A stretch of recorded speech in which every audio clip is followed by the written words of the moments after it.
What's up, everybody? Welcome back to another Comically Boston. Today is episode 123, back on another Monday. We got a fun episode for you guys today. Of course, we're going to talk sports, then we're going to talk a little bit of news, and at the end of today's episode, we're going to talk the Golden Globe winners. But if you guys know me, my name's Big Cam. Follow me on other social medias, links down in the description below. But today, we are first going to start with my Boston Celtics. Last week, they had an interesting week. A close game versus the Oklahoma City Thunder.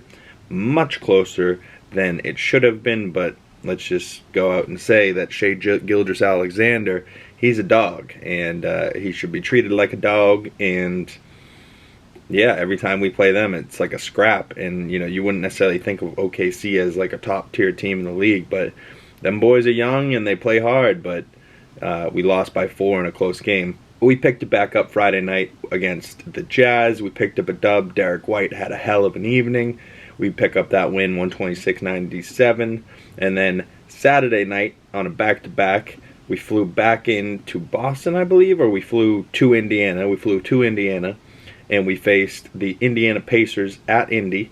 And Jason Tatum had a great game. 38 points, 14 rebounds, 8 threes made, 6 assists, and a big dub versus Indy. And then we face the Pacers again tonight at 7 p.m. Monday night at Indy, I believe, as well. So that should be interesting. But let's move on to some news. Another image from Joker, Folie, Deux. A lot of people think that just probably means two in a different language. I looked it up. Folie Deux means a term. The term folie deux includes several syndromes in which mental symptoms, particularly paranoid delusions, are transmitted from one person to one or more others with whom the apparent instigator is in some way intimately associated so that he or she or they come to share the same delusional ideas. So you're saying Folie Deux could be Joaquin Phoenix's Joker, delusions becoming Harley's delusions, and maybe we'll see Mrs. Lady Gaga here in this image go from being Harleen Quinzel to the full Harley Quinn. Now, just reading that little description of what Folie Deux means and what its like synonyms are, that gets me quite excited for that show. But I'm also excited for things from the DC universe, like the Penguin show with Matt Reeves coming to HBO Max in 2024. I believe still coming in 2024, with Colin Farrell as the Penguin and following the events of the Batman 1. I'm super excited to see that universe. I really ate up Pattinson's whole Batman look and everything. I thought it was great. Reports recently that Jeremy Renner, just 1 year after being crushed by a snowcat and saving his nephew's life, has been rehabbing, moving, getting moving again, and he is looking to head back to work, so probably for the mayor of Kingstown or something like that. But love me some Jeremy Renner, and I haven't seen that show yet. Comment below, is the mayor of Kingstown good? Should I watch it? That's on my list. Some other things that we'll talk more about a little bit. Steven Yeun, congratulations to him. He won a Golden Globe last night, but we'll talk about that in the Golden Globe section. But Steven Yeun was cast as Sentry in, I believe, the Thunderbolts movie, but he is now out because he has scheduling conflicts, and he's doing another movie, which, after the strikes and stuff, not super unheard of, that some scheduling conflicts is going to have some things move around. I just saw this morning that Andrew Garfield was going to be Frankenstein in like the Frankenstein's monster movie, I believe, and now it's going to be Jacob Elordi. I think I would have loved Andrew Garfield in that more. I probably would have seen it for Andrew Garfield, but now I'm probably not going to see it because I'm not that big a Jason Elordi guy, but sue me. But there's also been reports that Mr. Coleman Domingo could be the new Kang the Conqueror, and he is older than Jonathan Majors, so he would be maybe a older, wiser, superior Kang, and I ain't mad at that at all, like, he could, I think, slide in there and do one hell of a job. 2024 just starting, we're still in the second week of January here. We still have some Star Wars stuff that could come this year. I believe Skeleton Crew, maybe the Acolyte. But I'm still looking forward to the next Star Wars movies. You know, we still have 3 movies in the works, we believe. We don't know quite when it will be, but we should hear more information about it this year. We know that there's a new Rey Skywalker movie with Daisy Ridley coming. We know that Dave Filoni wants to do an Heir to the Empire movie. I'm probably most excited for this one, incorporating The Mandalorian, Book of Boba Fett, Ahsoka, Admiral Thrawn, and bringing all of them together to do one badass movie. It might even come to be that Mandalorian Season 4 is a movie instead of Season 4. I wouldn't be necessarily mad at that. I think it would be cool to see all this stuff on a big screen. I thought Ahsoka Season 1 was unreal, so I really want to see more of that, but it's going to be really, really sad because Ray Stevenson won't be there as Baylan Skoll, and he was a great character, so they're going to have to recast there, but it is what it is. But I'm also excited for James Mangold's Dawn of the Jedi, you know, like a real, like, way prequel, you know, like, show us who the first Jedi was, who was the first Force users type of deal. You know, give me a whole family of Bendus. If you guys know, you know.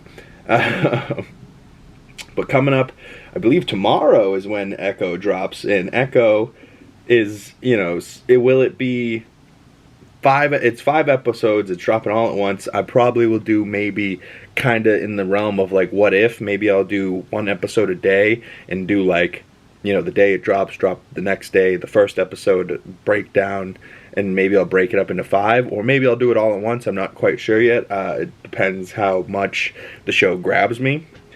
So we'll see this week, but will Echo be more of like a Hawkeye Season 2? Will it be more of like a Daredevil, Netflix Daredevil Season 4? Is it her own thing, but will it tie into Season 2 of Hawkeye and tie into Daredevil Born Again?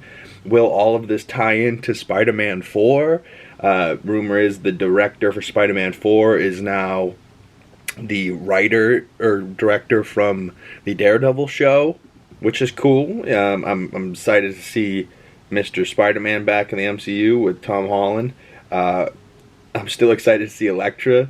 You know, baddie of the week, let's give it to Jennifer Gardner. I just watched Elektra recently, and that red, oof, she is just so damn beautiful in that red suit as Elektra. I love it. But TVMA for Mrs. Echo's show with the bloody hand of Mr. Wilson Fisk. I'm super excited for that. We get Fisk, we get Daredevil. You know, just seeing Charlie Cox back as Daredevil will always make me happy. Apparently he's wearing the same exact suit from the Netflix series, just with a slight tone of red change. But I love that. I might rewatch that Daredevil series and Punisher and shit. I really love those shows. But I might, you know, I never got to Defenders. I think I watched Daredevil, Punisher, Luke Cage. I believe I finished. I believe I remember him hooking up with Rosario Dawson at one point. So I think I finished it. But I watched Iron Fist. I never watched Jessica Jones, and I never watched Defenders. So maybe I'll check those 2 off my list, especially if they're going to be canon now. I've heard, you know, decent things about them. Nothing too crazy, but you know, a lot of things, exciting things coming in 2024. You know, here's a list of a bunch of them, but the ones that I see on this list that I'm most excited for, I'm probably gonna go see Madam Web. Argyle doesn't look bad, but it doesn't look great either. But I'll probably watch it. Dune Part 2, I'm most excited for on this list. Godzilla Kong, The New Empire, Furiosa, Kingdom of the Planet of the Apes, Bad Boys 4. I don't know if I'll watch that, but Ballerina, John Wick spinoff. Probably Despicable Me 4, people love. Twisters, what is that, a sequel to Twister? Deadpool 3, obviously. Borderlands movie. There's a new Alien Romulus movie coming out. I have no idea what that is. Kraven the Hunter movie, that I might like a lot, or I might hate a lot. Joker Folie El Duel, Transformer 1, I have no idea what that is. Venom 3, Gladiators 2, The War of Raheem, an animated Lord of the Rings movie, the new Karate Kid movie, Sonic 3, Mufasa. I don't know about all that, but comment below which movie are you most excited for in 2024. But let's talk about some Golden Globe winners. I see a lot of hate online for the host, Joe Coy, and his jokes not landing. He said in his monologue that a lot of his jokes were not written by him and they were written by other writers, and some of them were written by him, and the ones that were written by him were probably the ones people were laughing at, because Joe Coy's fucking hilarious. I've seen him live twice. Both times he had us falling out of our chairs. Everyone in the building was falling out of their chairs. Like, he's a funny ass dude, and I believe with ample time he could have done a great job. And but it's the first thing of the year. Who cares? You know, it is what it is. He did a fine job by my standards, and you know, he wasn't even up there all that often either. You know, he like did a quick little monologue at the beginning, and then he came out like twice and introduced some 2 people. You know, like it wasn't like he did all that much, but it is what it is. But let's run through some winners that I thought were deserving, but also, you know, the people that won. Ali Wong won for Beef. She's with Bill Hader now. Bill Hader. Shout out you, dog. Robert Downey Jr. won for Oppenheimer. Stephen Ewan won for Beef, so Beef's got 2. Elizabeth Debicki won for The Crown, playing Princess Diana.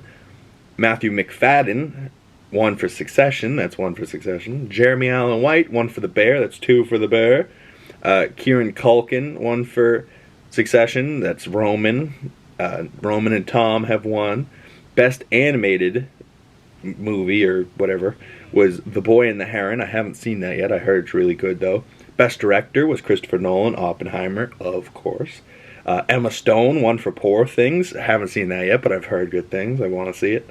Cillian Murphy won for Oppenheimer. Shout out him.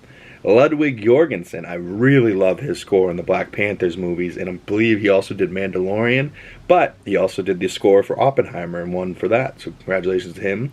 Best Original Song was the song What Was I Made For from Barbie by Billie Eilish and her brother Phineas. Shout out them. The new award, Best Box Office Achievement, goes to Barbie, which almost felt like an award specifically made so that Barbie could get an award, because they didn't really get anything else, you know, and Margot and Greta Gerwig got to get up on stage and say a little something about Barbie, and, you know, shout out to them. Barbie wasn't a bad movie, but I really think people got all hyped up in this Barbenheimer phenomenon, and Barbie just was, you know, for the women, let's be real. Like, it shouldn't have been a movie that made $1 billion, especially if you've seen it. That is not a $1 billion movie, I don't care what you say.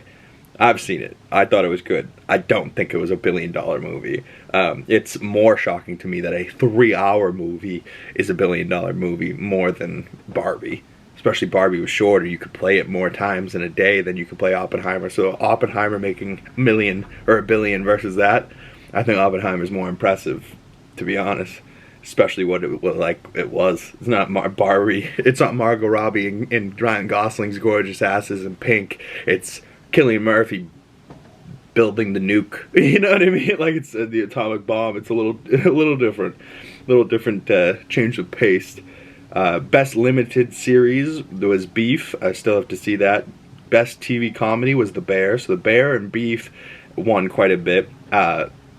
Snooks, I don't know, remember her name, Cheryl Snooks, I believe.